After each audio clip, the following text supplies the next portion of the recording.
Bismillahirrahmanirrahim. Assalamualaikum warahmatullahi wabarakatuh. Waalaikumsalam Waalaikumsalam warahmatullahi wabarakatuh. Perkenalkan, di sini saya sebagai moderator, Dwi Puspita, dari kelompok 2 yang akan mempresentasikan, yaitu yang berjudul mikrogametogenesis dan makrogametogenesis. Di sini yang akan dipresentasikan oleh Suci Utami. Padanya disilakan. Baik, terima kasih kepada moderator. Saya akan menjelaskan proses pembentukan gamet pada tumbuhan, yang dimana proses pembentukan gamet pada tumbuhan dikenal sebagai gametogenesis, terdiri dari dua bagian utama. Mohon maaf, yaitu Suci, suaranya kecil sekali. Proses pembentukan gamet, dengar enggak? Yo, aman. Ya. Proses pembentukan gamet pada tumbuhan, di mana proses pembentukan gamet pada tumbuhan yang dikenal sebagai gametogenesis terdiri dari dua bagian utama. Yang pertama mikrosporogenesis dan megasporogenesis. Mikrosporogenesis adalah proses gamet jantan dibentuk di dalam kepala sari bunga. Di dalam kepala sari, sel-sel induk mikrospora yang diploid mengalami pembelahan meiosis untuk menghasilkan mikrospora haploid. Di sisi lain, megasporogenesis terjadi di dalam ovarium bunga, di mana sel induk megaspora diploid mengalami meiosis untuk menghasilkan megaspora haploid. Dari megaspora ini hanya satu yang bertahan dan mengalami mitosis untuk membentuk kandungan lembaga dengan 8 inti haploid yang akhirnya akan menghasilkan sel telur. Next. Bisa dilihat di sini ada proses dari mikrosporogenesis dari meiosis yang pertama, meiosis kedua, dan sampai tetrat. Kemudian di bawahnya itu ada proses mikrogametogenesis. Yang pertama itu relase mikrospora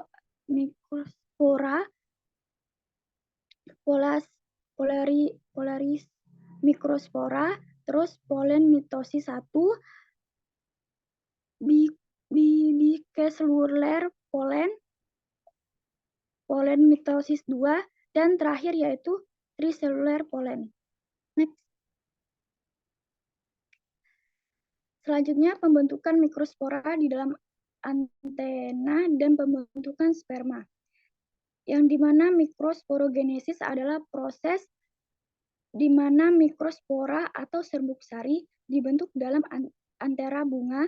Proses ini dimulai dengan sel induk mikrospora diploid yang mengalami meiosis untuk menghasilkan mikrospora haploid. Setelah meiosis, mikrospora yang dihasilkan berkelompok menjadi satu unit yang disebut tetrat. Dari hasil tersebut, setiap mikrospora akan memisahkan diri dan mengalami pembelahan lebih lanjut untuk membentuk dua inti haploid, inti vegetatif dan inti generatif. Inti generatif kemudian akan membelah lagi secara mitosis untuk membentuk dua inti sperma. Inti sperma ini adalah gamet jantan yang akan berpartisipasi dalam proses pembuahan dengan gamet betina. Next. Di sini juga ada tahap-tahapan pembelahan meiosis dan gambarnya.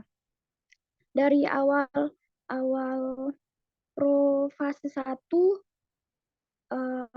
pertengahan profase 1, metafase 1, selanjutnya itu pertengahan profase 1, akhir profase, dan anafase, yang terakhir itu telofase. Yang gambar sebelahnya itu ada dari proses telofase 1, profase 1, metafase 1, anafase 1, telofase E2, dan yang terakhir itu menjadi 4 sel anak. Next. Baik, saya akan kembalikan kepada moderator. Baik, terima kasih kepada Suci Utami. Selanjutnya yaitu akan dipresentasikan oleh Sakira. Kepadanya. Terima kasih moderator. Selanjutnya saya akan melanjutkan presentasi dari teman saya, yaitu tahapan mikrogametogenesis, di mana tahapan mikrogametogenesis pada tumbuhan melibatkan proses meiosis yang terjadi pada sel induk mikospora yang diploid. Proses ini berlangsung di dalam antena, yang merupakan bagian dari kepala sari bunga. Selama meiosis 1, sel induk mikrospora membelah dan menghasilkan 2 sel haploid. Kemudian, kedua sel haploid tersebut membelah lagi melalui meiosis 2 untuk menghasilkan 4 mikrospora haploid. Keempat mikrospora ini tetap berkelompok dan dikenal sebagai tetrad. Setelah pembentukan tetrad, mikrospora akan memisah diri dan menjadi butiran polen yang siap untuk proses penyerbukan. Kemudian di sini ada pembentukan polen, di mana proses pembentukan polen ini yang merupakan bagian penting dari mikrogametogenesis pada tumbuhan. Dimulai dengan pembentukan mikrospora. Seperti mikrospora tersebut melalui meiosis, mereka berkembang menjadi butiran polen yang fungsional. Dalam butiran polen, inti generatif mengalami pembelahan mitosis tanpa disertai sitokinesis dan menghasilkan 2 inti sperma. Selanjutnya di sini ada gambar dari struktur eksin dan inti polen, di mana adalah proses pembentukan polen. Yang pertama ini di sini terlihat dari inti plasma lemana itu pada bagian bawahnya. Kemudian ada lapisan neksin dan seksin. Ini merupakan 2 bagian dari eksin. Kemudian pada cabang seksin itu terdapat 3 cabang lagi bentuk lapisan, yaitu tektum dan baculae, yaitu bagian tengah, dan food layer. Pada lapisan tektum itu dia terdapat bactulate, ferulate, hexahinate, dan clavate. Yang kurang lebih seperti itu. Kemudian di ujungnya itu ada por, yang dimana pada bagian ini ada operculum, vestibul, dan annulus. Di bawahnya kemudian itu pada bagian bawah plasma lemma itu terdapat protoplas, di mana protoplas ini berbentuk butiran kecil-kecil yang berbentuk abstrak, tidak beraturan.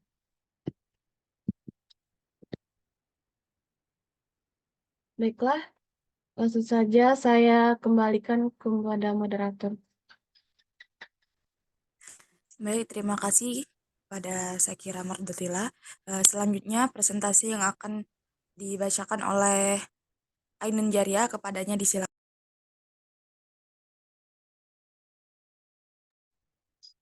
Baik, terima kasih moderator. Di sini saya akan menjelaskan tentang pembentukan megaspora dan proses pembentukan sel telur dari megaspora.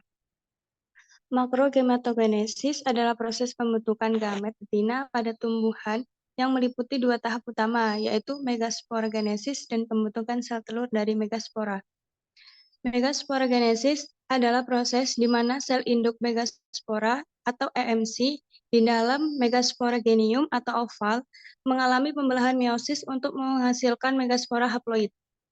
Biasanya dari 4 megaspora yang dihasilkan, 3 akan mengalami degenerasi dan 1 yang tersisa akan berkembang menjadi megaspora fungsional. Setelah megasporogenesis, proses pembentukan sel telur dari megaspora dimulai. Megaspora fungsional yang telah membentuk akan menjalani serangkaian pembelahan mitosis tanpa disertai sitokinesis menghasilkan 8 inti haploid. Pembelahan ini menghasilkan struktur yang dikenal sebagai kandung lembaga, yang terdiri dari 1 ovum, 2 sinergit, 3 antipoda, dan 2 inti polar yang bersama-sama membentuk inti kandungan lembaga sekunder.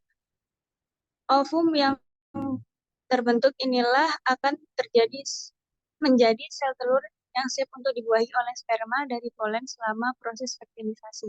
Next.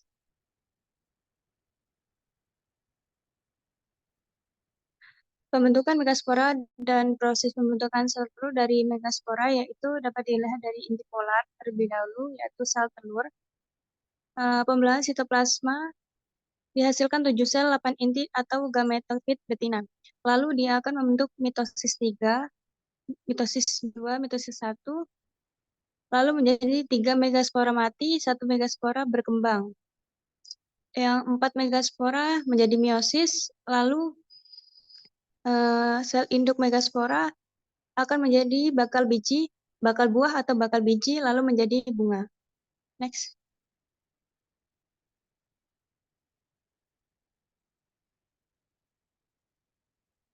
Tahapan makrogametogenesis.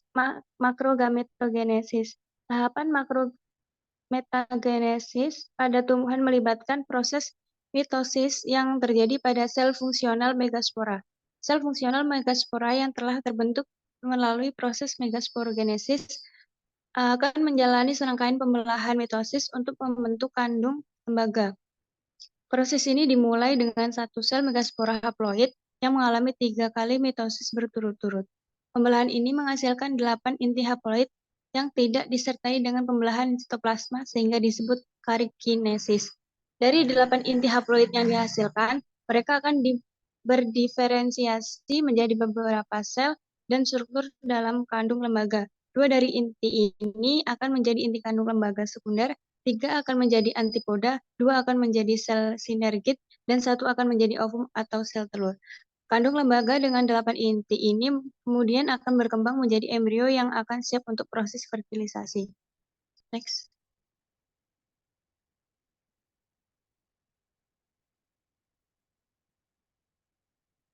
Tahapan makrogametogenesis. Yang pertama yaitu profase.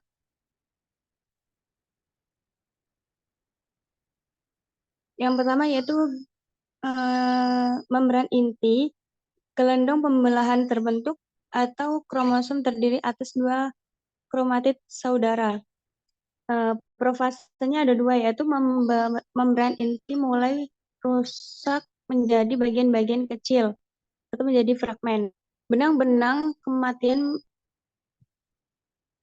kromatin memadat menjadi kromosom.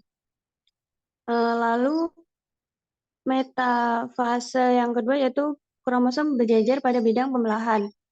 Terdapat gelendong pembelahan, sentrosom, dan bidang pembelahan. Yang kedua ya anafase. Yang pertama kromatid saudara dari setiap pasangan memisah menuju kutub yang berlawanan. Yang kedua yaitu pada akhir anafase kedua kutub sel memiliki kromosom yang jumlahnya sama. Yang kedua yaitu telofase. Membran inti mulai kembali bergabung, lalu kromosom mulai merenggang.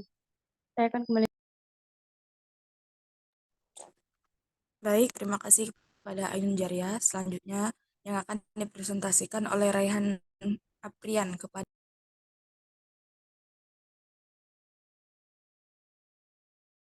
Baik, terima kasih moderator.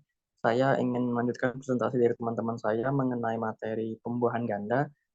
Yang dimaksud dengan pembuahan ganda yaitu adalah fenomena unik yang terjadi pada tumbuhan berbiji tertutup atau angiospermae atau bisa disebut sebagai tumbuhan yang berbunga. Proses ini melibatkan 2 tahap pembuahan yang berbeda dan terjadi hampir bersamaan, yang dimana akan terjadi proses penyerbukan pada langkah pertama. Polen atau mikrogamit ini dari kepala sari akan jatuh ke atas kepala putik atau bisa disebut sebagai alat kelamin betina. Kemudian polen tadi berkecambah membentuk tabung polen yang tumbuh melalui gaya petik untuk mencapai ovul di kandung lembaga. Selanjutnya, ini adalah diagram tentang pembuahan ganda. Kami di sini membuat contoh pembuahan ganda itu pada siklus hidup Angiospermae yang dimulai pada saat proses irisan ovul, kemudian membentuk tabung pulen masuk ke ovul, kemudian akan membentuk pembuahan ganda yang dimana kulit biji embrio atau endospermae akan membentuk perkecambahan. Setelah itu membentuk tumbuhan sporopit dewasa yang lama-kelamaan ini akan membentuk kantung polen yang menyatu pada tumbuhan atau bunga. Dan proses tumbuhan ganda ini mencakup tahap diploid, yaitu meiosis pada mikrospora, yang dimana butir polen ini akan membentuk polen dan menjadi tabung polen, seterusnya seperti itu untuk tahapannya. Yang dimana setelah ovul yang ada di dalam bunga akan membentuk sel yang berkembang menjadi megaspora atau akan menjadi tahap meiosis. Kemudian meiosis ini akan membentuk sel endospermae dan kemudian membentuk telur. Seterusnya seperti itu sampai pembuahan ini membentuk individu baru. Baik, slide selanjutnya. Mengenai kesimpulan dari materi presentasi hari ini, yaitu mikrogametogenesis dan makrogametogenesis adalah proses kunci dalam siklus hidup tumbuhan yang memastikan reproduksi seksual dan keberlanjutan spesies, yang pada intinya materi yang kami sampaikan itu akhirnya itu menjelaskan tentang reproduksi untuk menghasilkan individu baru. Mikrogametogenesis ini menghasilkan gamet jantan melalui pembentukan polen yang sudah saya jelaskan tadi di slide sebelumnya. Sedangkan makrogametogenesis menghasilkan gamet betina melalui pembentukan ovum. Dan juga sudah saya jelaskan di slide sebelumnya. Kedua proses ini saling tidak hanya penting untuk reproduksi tumbuhan, tetapi juga memiliki implikasi yang luas dalam biologi dan pertanian. Ya, karena dapat digunakan untuk pada saat kultur jaringan, pada saat ingin memperbanyak tumbuhan secara instan, makanya kita menggunakan konsep dari pembuahan ganda agar waktu yang diinginkan itu ditempuh dalam waktu yang sesingkat mungkin. Terus selanjutnya, mungkin itu saja presentasi kami hari ini. Saya mewakili teman-teman saya mengakhiri presentasi dari ini. Terima kasih. Bila ada salah-salah kata saya mohon maaf. Pada Allah saya mohon ampun. Saya akhiri. Wassalamualaikum warahmatullahi wabarakatuh. Waalaikumsalam warahmatullahi wabarakatuh. Warahmatullahi wabarakatuh. Kembalikan kepada moderator. Ya, maaf. Saya kembali kepada moderator. Terima kasih kepada kelompok 2 yang telah mempresentasikan. Selanjutnya yaitu saya buka sesi tanya jawab. Bagi yang ingin bertanya boleh mengangkat tangan atau langsung bicara. Bisa melalui kolom chat juga.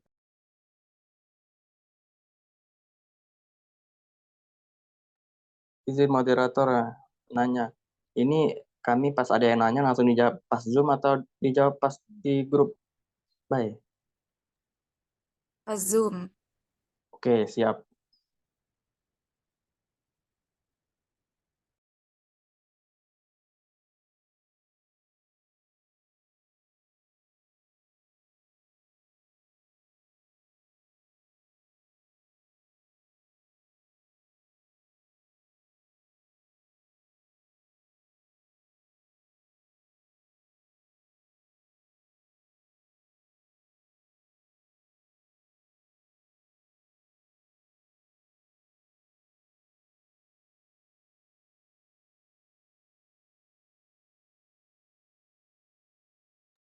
Teman-teman, apakah ada yang ingin tanyakan?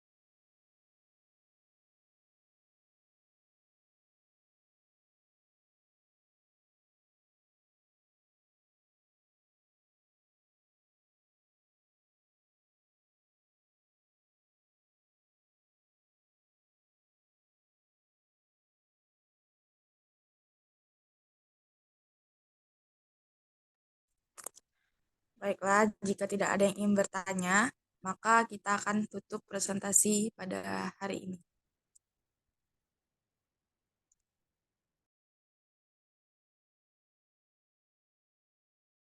Izin moderator, dokumentasi Ya, dulu sebentar. ya, teman-teman diwajibkan untuk on-cam ya.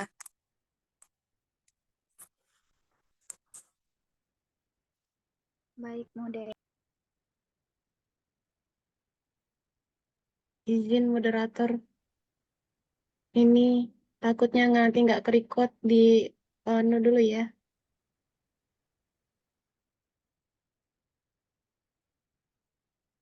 Aman-aman, record kok, santai-santai.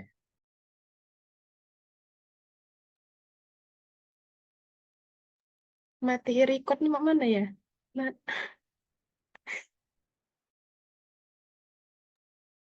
Kau tadi ngedipin cak mana nge-record yang tadi?